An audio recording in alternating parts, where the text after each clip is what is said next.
I am the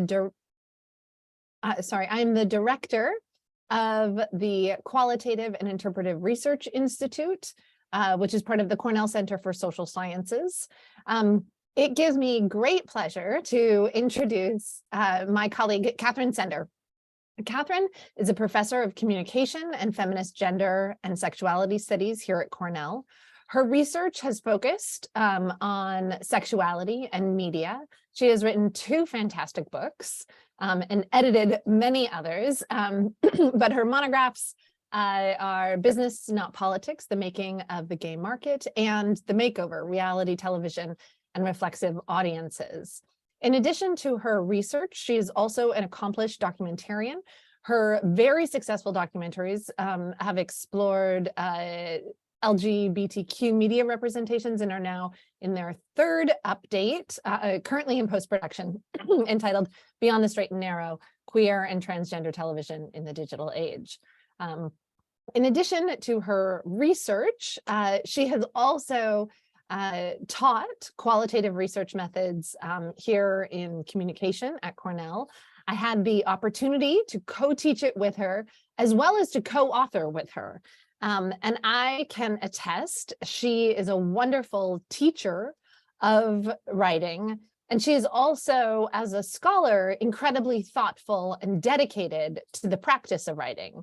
I have learned tremendously from her. So please join me in welcoming Professor Katherine Sender. Thanks so much, Lee. That was really, really generous of you. And I feel similarly honored to be your colleague. So hello, everybody. It's really great to see you here on this gorgeous Friday afternoon. I am very excited to talk to you about writing. It's one of the things that I love to think about and read about and not always do, but certainly think about. And I think, and Lee and I talked a lot about this when we were teaching together, that writing is one of the most powerful methods that we have available to us as qualitative researchers. So really using writing as a tool to really get into our data and then to communicate about our data. And I'm also struck that even very experienced writers quite often have anxiety about writing. And I think particularly, coming into grad school or coming into our jobs, we think, oh my God, this is something that we should already know, we should just be able to do it, and we should all be doing it like better, more quickly and more plentifully. And a lot of us have a lot of anxiety and about writing. And one of the things that I'm sort of evangelical about is saying, writing is a skill like any other that we can learn. It's not something we're blessed with being able to do or not. And there's lots of resources available to us to learn how to do it better. And so in addition to thinking about our own writing practice, I also use a lot of the techniques that I'll be talking to you about today in my teaching. So apologies to my students here who've heard much of this before, and I hope just reiteration is just going to be a powerful thing. So I'm just going to cover just I think like 3 practical things today, and give you a chance to have a little go at workshopping a couple of these. But before I start that, I have to confess that I am a bit of a writing guides boffin, and I find very comforting reading writing guides. So this is a really excellent place if you're interested in exploring writing and becoming a more confident and fluid writer. There's a ton of fantastic books out there. So I just want to go through a few, and I'm actually going to, let me just put these in the chat as well so that you have that resource. Hold on 1 second. Okay.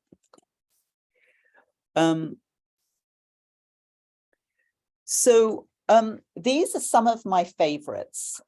So the classic is the Strunk and White, and various versions of Strunk White. I think they had an argument of falling out or something, so they started publishing differently, or separately. But they, in terms of the sort of absolute craft of where do you put the apostrophe when you've got multiple members of a family with the name ending in S, you know, it's like, I don't know, how do you use hyphens? Hyphens are my, sort of torment. I never quite know when it's hyphenated, when you join the words together. Anyway, strunk and white are the people for you. Other things, so again, still on craft, hold on, oh no, my blurry background isn't going to be our friend here. Okay, can you see this? Okay, so this is Kiran Narayan's book. She's an anthropologist, so she's very much writing about how do you talk about ethnographic participatory research. And so she's all about telling stories. And though many of us won't be at that end of the social sciences, we might be doing more, still like survey work or interviews. I think we still have to tell stories in our papers. We have to tell people how things happen, why they're interesting, who the people are, who the participants are. And so she has some wonderful short exercises for really, she calls it crafting ethnography in the company of Chekhov. So she draws on Chekhov, which is not a playwright that I am enormously familiar with, but she draws on his narrative techniques in terms of how to communicate about her research. So she's fantastic on also on style. What do we got next in the list? Okay, the Becker book, Writing for Social Scientists, How to Start and Finish Your Work, is fantastic. It goes everywhere from like how to deal with writer's block, how to get started. He has fantastic advice about, there's not one correct way to write this piece. You just have to find one that works and works for you. It has to be good enough. It doesn't have to be perfect. And my favorite is like not being tyrannized by the literature, because I'm one of those people who feels like I can't write a word until I've read everything, which is its own form of paralysis and secretly writer's block, though I would never actually confess it to it as that. But anyways, he's got fantastic practical suggestions, and he's also an incredibly clear writer. And so part of what's wonderful about reading writing guides is seeing whether the writers take their own advice, and he certainly does. Okay. Another beautiful book, Annie Lamott's Bird by Bird, and she is a creative nonfiction and memoirist, I believe. She may do some fiction too, but this is really about how to get started and push through the difficult stages of writing. And so the idea is bird by bird. You just have to go word by word. You don't have to do the whole thing in one sitting. You just have to go bird by bird. And she also has the wonderful chapter named Shitty First Drafts, which I'm a big proponent of. You have to write a shitty first draft that nobody's going to see before you can get any further than that. So another wonderful writer and wonderful book. And then this is my most recent fave, which is Air and Light and Time and Space by Helen Sword. She's a New Zealand writing, she's director of the Writing Centre at the University of Auckland. And she basically says that there's 4 components, which she calls your base to writing, which is behavioral habits, artisanal habits, social contact and communication, and emotional strategies for getting through. And so she has these wonderful ideas about how to that you basically have to be balanced in all 4 of those to really find your sweet spot, find your flow in writing. And so she has wonderful ideas how to do that, because many of us might feel like with our behavioral habits are great, but but we're so freaked out that even though we can sit down every day, we can't write a word. So we need to build up our emotional resilience to writing, or other people that love writing, but they can never find the time. So how do you work on those behavioral and possibly even social commitments to get yourself on the chair and doing it? So these 5 books, I think I would recommend, and so they're roughly ordered from kind of style guides at one end to practical behavioral stuff at the other, with Sword actually doing like a bit of everything. So the other thing that I wanted to do in terms of a local resource, I really want to give a shout out to Elliot Shapiro at the Knight Institute here on campus. And for faculty, they run something called the Faculty Seminar in Writing Instruction, which I was fortunate enough to take a couple of years ago. And this is basically, it's a summer, I think it's spread across 2 weeks in the summer. And you really work with faculty across the whole university to really think about ways of integrating more kind of writing instruction and practice writing in teaching at both graduate and undergraduate level. But I also know that they offer a lot of other resources for graduate students. So I would really suggest that you check them out, because they have amazing experience and very, very helpful. So just sort of moving on to some of the things that I use very much in my own research, but I also talk a lot with students about. So the first thing, and we'll have a little go at doing this because many people are familiar with it, but there are many people who aren't, and I think it's a very powerful tool. So this is Peter Elbow's idea of free writing. And this is a strategy that is basically, it's very powerfully generative. And I use free writing at any stage of a project. I'll free write before I've even I'll free write before I'm even thinking about the IRB, like what is it that I'm going to be doing? I'll free write about data. So I'll read some data and I'll free write as a form of memoing about my data. I'll free write about the structure of the paper as it's coming together. And also it's very powerful when you're stuck to just free write, just to say, if you're just sitting there thinking, this isn't working and I don't know why, and I'm really stuck and this is super frustrating. It's very helpful just to say, okay, I'm just going to spend 10 minutes just thinking, just like going blah. And it very often kind of gets me over a hump and gives me just like a little, I think so much of research and writing is like, like you're following that little cord through the dark cave, and it's like all you need to do is find the next step. And sometimes free writing gives you that next step into the new space that you need to get into. And so the first thing is to write in a space and a medium that you enjoy. So I really like handwriting when I'm free writing, but other people just much prefer to type, so that's fine. And if you can find a space where you're not going to be distracted and it's relatively comfortable, that's great.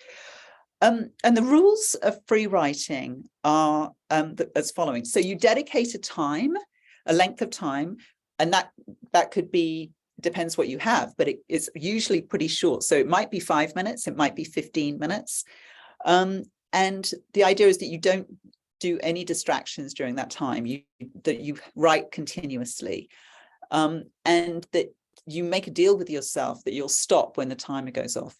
And this is important because the stopping is important, because you have to promise yourself that you're only going to do this thing that might feel really hard for a limited length of time, and you have to honor that when the timer goes off, you can go and do something else. You can go for a walk, you can make a cup of tea, you can fold your laundry, whatever it is that will give you some space. But the idea is you don't have to go on doing it until you feel worse and worse. So you dedicate a time, you set a timer, you stop when it goes off, and that you write continuously. And this can mean I'm really stuck, I have no idea what I'm doing, and I'm just about to, finally I'm going to fail, and everybody's going to realize that it was a mistake to hire me. I wouldn't go down that rabbit hole too much, but if you're stuck, you just say, I'm stuck, I'm trying to work, what am I trying to work through? I'm trying to work through this. Where am I getting stuck? You write it out, so you don't just sit there feeling paralyzed. And the idea is that you kind of write through that, whatever that kind of block is. And the other thing is no judgment. Nobody is going to see this but you. And so you can just write whatever you like, and you don't have to worry about grammar, spelling. Do write prose, because I think bullet points is a structure that already gets you into kind of a listy state of mind, which means everything has to be important in the same way. So I just write, it's just free, like a free association. You just write in prose, and Peter Elbow was very concerned about non-editing. So you don't go back and cross things out or try and reframe them or whatever. You can do all of that later. If stuff there is useful, you can do that kind of work later. And so you basically, you spend some time doing this. It's supposed to be generative. And it usually is. I mean, I actually find sometimes I lift whole sentences from a free write into a document that I'm writing, because somehow I've managed to articulate it in that environment, which is very low stress, in a way that it really makes sense to me and that I've been struggling to find. But usually, you know, nobody's going to see it. So what I'm going to propose we do now, because Lee and I talked about doing a couple of actual practices at doing things, is that we spend about 5 minutes free writing on a project that is uppermost in our mind. And it can be at any stage from, you know, you think that next year you might do your, you know, second year project on something, or it could be, I've almost finished with an article and there's one little thing that's really bugging me, and I want to give that some attention. So what we'll do is I'm going to set a timer and I'm going to leave my sound on. If you can also turn your sound off, and you can turn your camera off, and for you to free write either pen and paper or on your computer as you see fit. And then we'll go into small breakout rooms for a few minutes after that, just to talk about that process. So any questions before we do that? Does everybody know what we're doing? Okay, great. Thanks for being game. All right, so gather your equipment, and I'm going to set my timer for 5 minutes, and I will call you back at the end of that time, and then I'll put you in breakout rooms. Okay, all right, off you go.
All right. So if everyone can come back, and I will create some breakout rooms.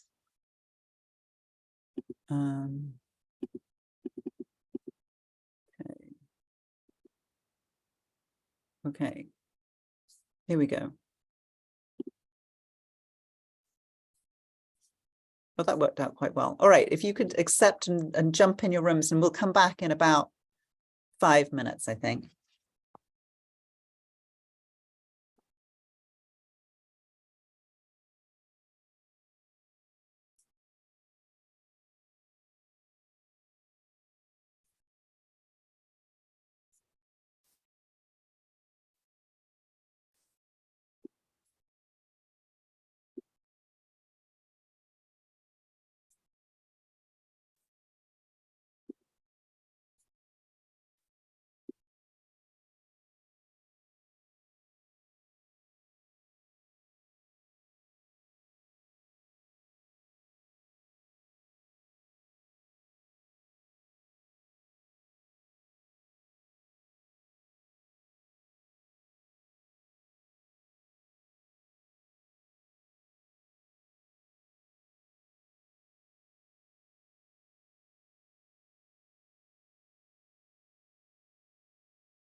Catherine, I think you're muted.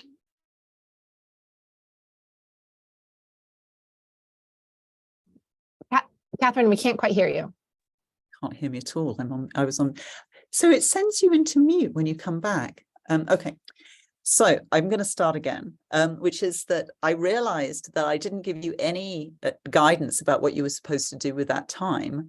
And I trusted that you're all well enough informed about how to do a breakout group, that you have that routine down, that you chatted about what that process was like. So maybe can people share a few things about, like, is this a familiar technique? Is it new? What did you how you found it useful? Did it illuminate something that you were not so aware of? Anyway, so yeah, any sort of observations that you had about that process?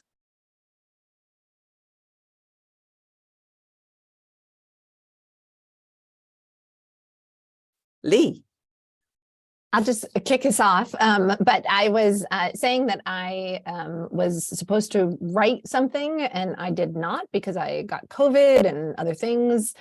And since then I've been like, oh, maybe I don't have to write it. Maybe, and what I did in that free write was to write why I was originally excited to write that. And now I feel like, okay, I will write this, you know, I should write this. And so I also wrote about all the reasons why I haven't written it yet, which was also really helpful in a kind of therapeutic way to like get out there. So yeah, it was great. Great, thank you. Other observations that people had? Melissa. Hi. Hi. It's nice to meet you. I You think too. this was really useful. I know that like when it comes to free writing, it's also used in therapy. And I think that like writing in general is a very therapeutic thing. So like connecting it in that way for me was really useful because you're just like, you have a lot of thoughts in your mind, but when you're given the space and the time to like actually express those thoughts and have it on paper, you don't realize how much you've been thinking, like how much knowledge you've had in your mind.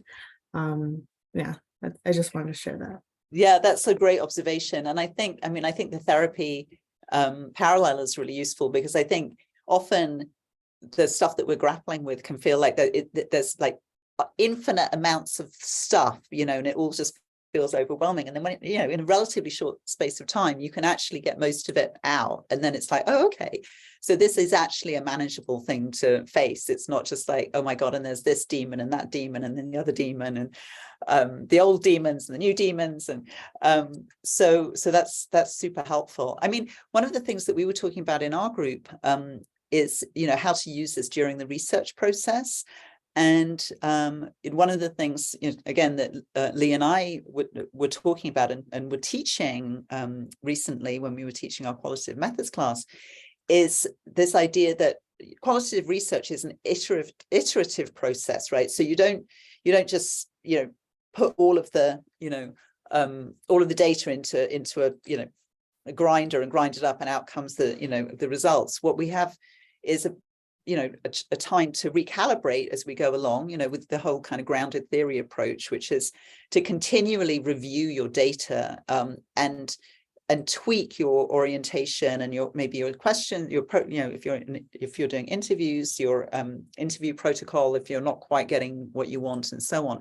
And so I use free writing as a form of memoing for that, you know, that if say I've got 3 or 4 interviews, then I'll sit down and I'll read them all, and then I'll just free write about the experience. And they're not organized in any way or coded or, you know, anything formal, but it's just a question of like, what are my perceptions here? Is my interview protocol working? What's coming up that I could ask more questions about? Or who else might I want to talk to that might be able to kind of corroborate what I'm hearing or contradict it? So using free writing in a very deliberate way as a research strategy to help with that iterative process, I think can be really, really helpful. Any questions about that before we move on? So the next thing that I want to share with you, oh, thanks, Lee, for that you know, helpful update on what we were doing. The next thing I want to share with you is a kind of heuristic, I think would probably be the right word, that I find very, very helpful at again, any stage of a research project. So I use it, and it's called Brown's 8 questions. And I learned this when I was on a writing workshop in New Zealand, because I lived and taught in New Zealand for a few years. And I just find this series of questions enormously helpful in terms of orienting what I'm really trying to do. And I'm just about to put them in the chat. I'm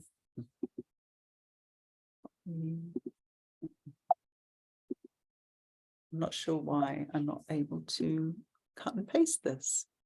Hang on 1 second. Let me just try one more time.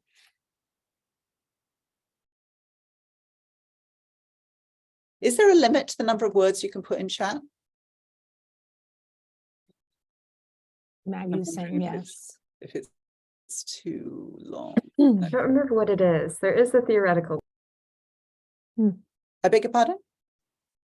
I don't remember what it is though, sorry. Okay, I'm going to try and break it up into a couple of sections and see whether that works. Okay, right. So that's what the issue is. I think it was too long. So I'm just going to put it in two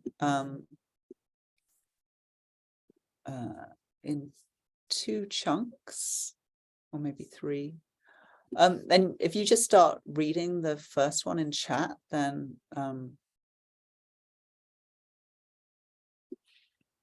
there might be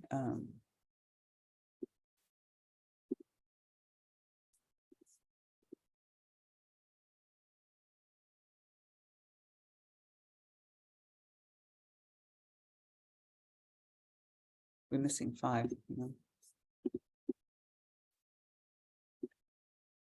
So one of the other things that I wanted to say is that I'm putting the books that I was talking about, and also these Brown's 8 questions into a Google Doc, so that you can get access to it there. Okay. Can everybody see those? They're a little bit out of order because I missed. Oh no, I didn't miss 5. Okay. Okay, great. So these questions really force us in a very concise way to get at the heart of what we're really trying to do. And so again, like free writing, this can be useful right at the beginning of a project. Like, what is it, what is it that I'm really trying to do here? And how might I go about doing that? But it can also be used, like if you're stuck doing your structural edit on your project because you've got a ton of stuff and you can't work out what to include and what not to include, and how the order should go. It's really interesting and useful as a diagnostic. So I really use it sort of throughout, and then I'll just sort of set aside, and to actually do it thoroughly, it can take a couple of hours, but it's often a really useful process to do, to really try and get at the heart of what you're doing, and really focus what the project is about. And just sort of going through them.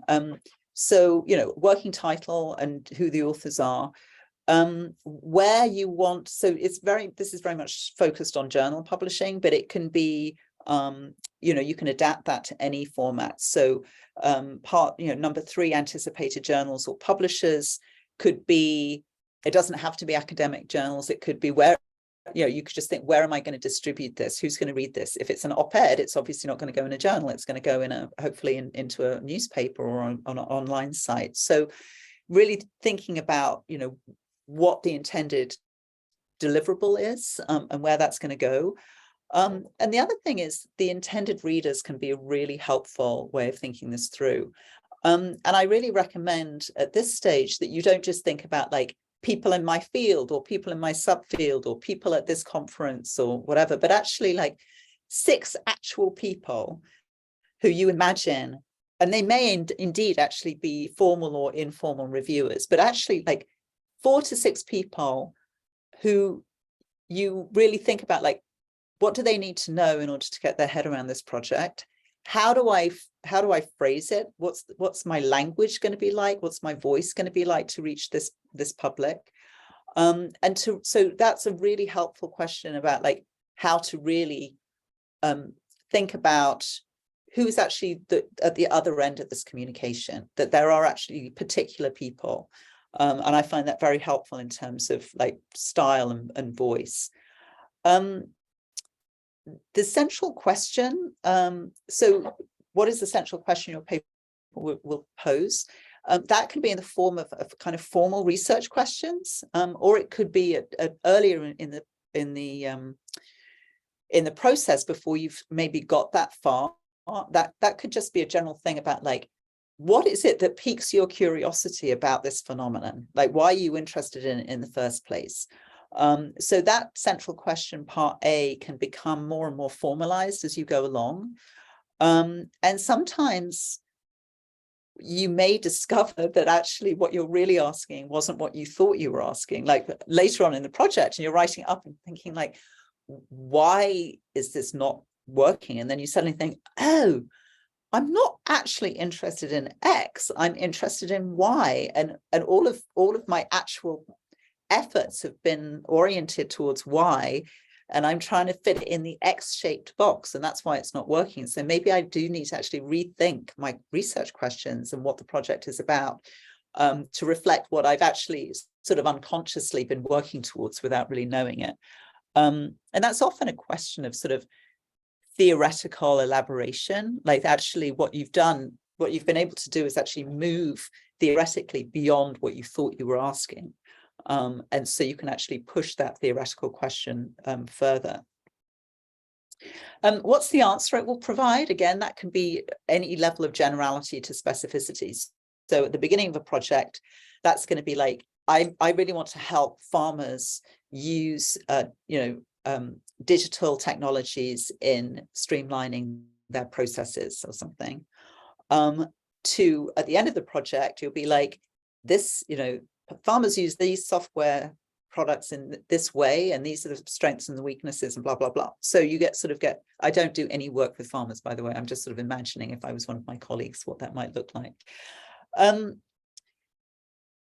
And so number 6, what if so you can imagine what if your readers were going to explain your project to somebody else, how would they describe it? And this is a wonderful way of like displacing the anxiety of one's elevator pitch, because usually it's very hard to summarize our own project. So this is a great way of imagining our readers or our audience and thinking, how do you think they would summarize this project? And the word counts, the approximate word counts are really key here, because the conciseness of how many words you have to work with really forces you to really nail it down, and you can't, there's no waffle in here at all.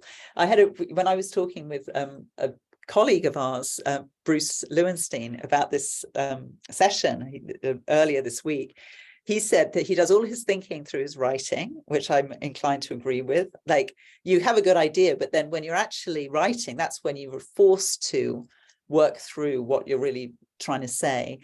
And then he also said that he has to work a lot out about the relationships through grammar.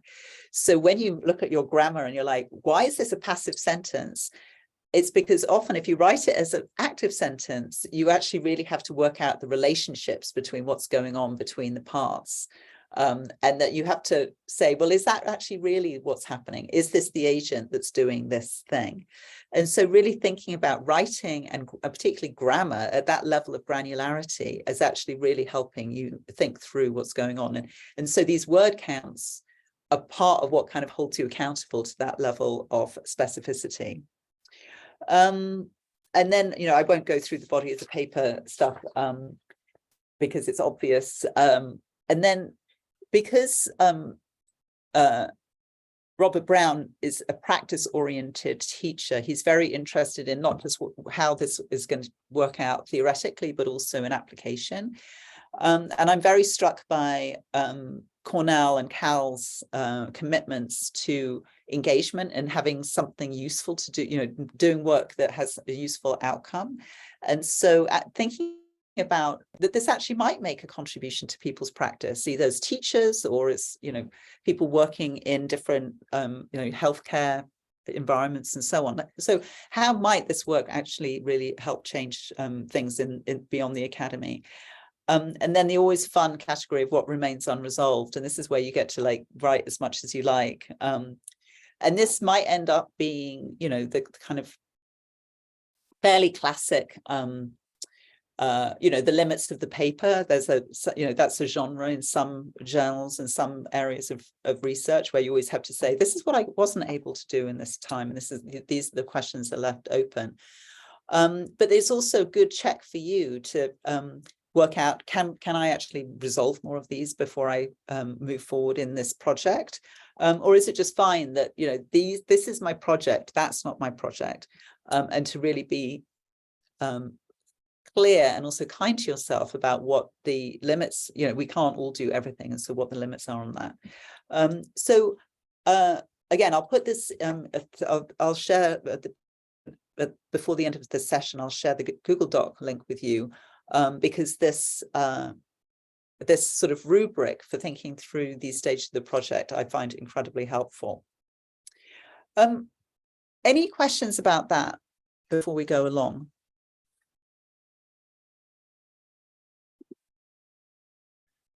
I'm just going to put that, put the Google, here's the Google Doc, so people can get access to it. And I think, Lee, the plan is we'll circulate it after the meeting as well. Great. So the third thing I wanted to talk about, and this is going to be quite brief, because we only have 10 minutes left. But one of the things that really strikes me, particularly teaching qualitative research methods, is that I often find that students' research questions are what I would call underpowered. So by which I mean, they're very good at suggesting ways of describing our data, but not necessarily analytically very powerful. And in my view, a research question in a qualitative frame should be something that, when you answer it, produces an argument, that you're making an argument about something. You're not just simply describing a phenomenon.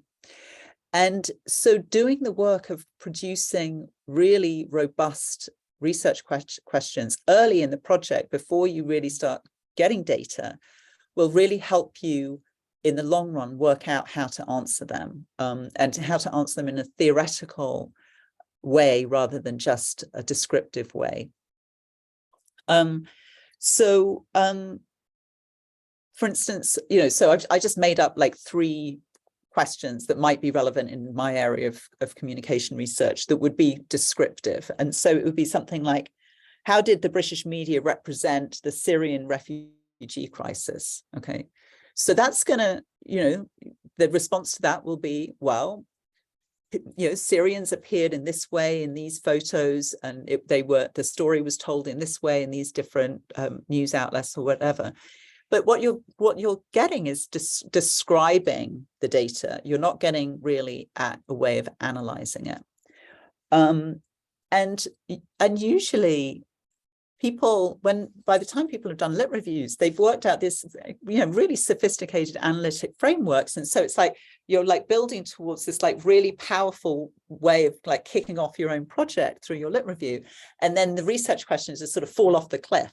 And the research questions don't live up to the analysis and the argument that your lit review should be doing. So a way of reframing that would be something like, would be something like, how did the British news coverage of the Syrian refugee crisis reframe the debate about European unity and national sovereignty? Okay, so it's not just what did it look like, but what were the operations in it that actually changed the ways that the British media thought of and represented things like, I was thinking about this question pre-Brexit, but should the UK allow how many numbers of Syrian refugees in, and what about the European Union and the ways that the refugee crisis really stressed the different kind of fracture points amongst the European Union. And those kinds of things would likely have been in your lit review as context. So really trying to work your data in with that context to actually produce an argument. So what the first thing is, what defines a good research question? And so in my view, good research questions should be interesting. And when I say interesting, it means that you have constructed something that when somebody's read your lit review, they're like, oh my God, this is really important. This is interesting. Tell me what the answer is going to be. So it should be interesting. They should be focused. So you're not talking about and that might be more or less focused depending on your project. I mean, I've said the British news media, that's probably actually way too unfocused. So how did these papers represent the crisis and in relation to what.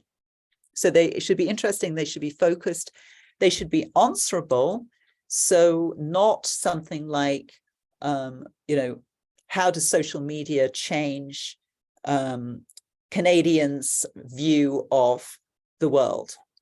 It's like that's impossible. You spend, and endless researchers would spend their whole lives trying to get to that.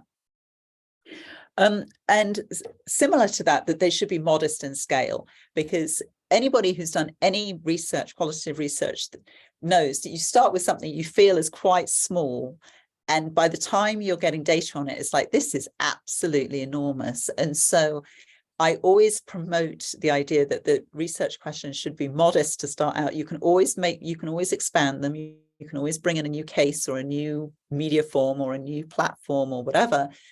But it's really hard to start big and then know how to narrow. So interesting, focused, answerable, and modest in scale. And so I'm going to give you my very, very brief version of what I do. So, and if we'd had an hour and a half on this, we could have done this, but I'm running out of time. So what I do when I'm writing research questions, and this is how I teach it, is to take something like a free write about a project and about all of the key elements of that project that you think without which the project you couldn't really describe the project. So you have this free write, and out of that, you extract 7, 8, 10 keywords or terms, and you put each one singly on a post-it note. And because what you're trying to do, and then try and get rid of anything that's sort of extraneous to your own project. So you might think, oh, well, that's too general, or that's too waffly, or whatever. And so you take these terms, and then the job is trying to work out what their relationship is for your project.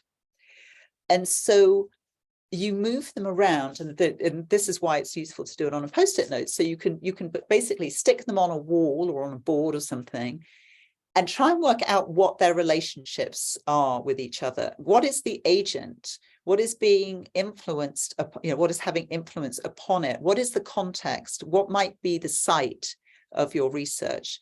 And trying to work out what those relationships are. And as part of that, taking more post-it notes and coming up with what I call vigorous verbs to try and describe the relationships between them. And so we find in our teaching quite often that people tend to use rather non-committal or floppy verbs. So things like, how does something lead to something else? How is it linked with something else? How is it associated? It's like, okay, fine, they're in the same room together, but how are they actually, interacting? And to come up with things like reframing, precipitating, consolidating, what is the actually kind of like vigorous way of describing these sets of relationships? And so you move the terms and the verbs around until you come up with a really robust sentence that really encapsulates what you're doing. And then that may mean doing a couple more research questions or some sub questions to really get at it.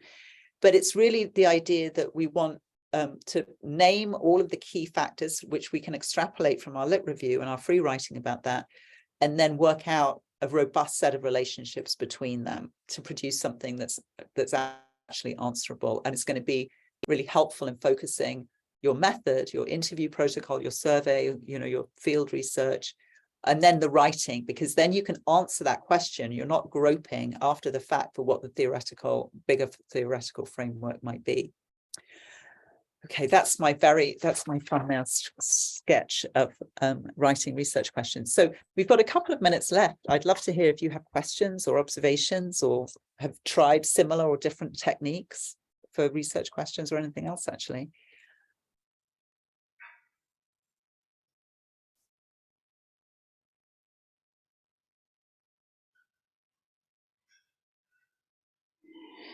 Yeah, Norman. This might be beyond the scope, but Can you say a little bit more about